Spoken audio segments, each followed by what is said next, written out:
Hi అండి. నిన్న పడిన వర్షానికి అసలు ఎంత భయం వేసింది ఏంటండి, మామూలుగా భయమే లేదండి. చెట్లు అసలు ఈదురు గాలి వాన కన్నా కూడా గాలే ఎక్కువైందండి.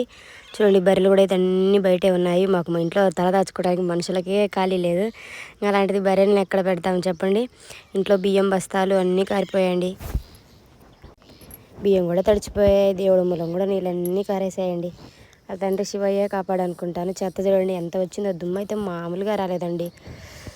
అందరూ అంటుంటారు, మీ ఆయనకి ఏమీ జాబు కదా చేసేది, మీ దగ్గర డబ్బులు మెదరుగున్నాయి కదా, అది కదా ఇది కదా అంటారు. జనాలకి ఏం తెలుసండి. నరంలో ఎన్నాళ్ళకే ఎన్నైనా అంటదంట. అనేది అనుభవించే వాళ్ళకు, వాళ్ళు చూసుకునే వాళ్ళకే తెలుసు కదా. అందరూ అంటారు, మీకేమబ్బా డబ్బు ఉంది కదా, అది ఉంది కదా, ఇది ఉంది కదా. డబ్బు ఉంటే ఇల్లు ఎందుకు కట్టుకోమండి.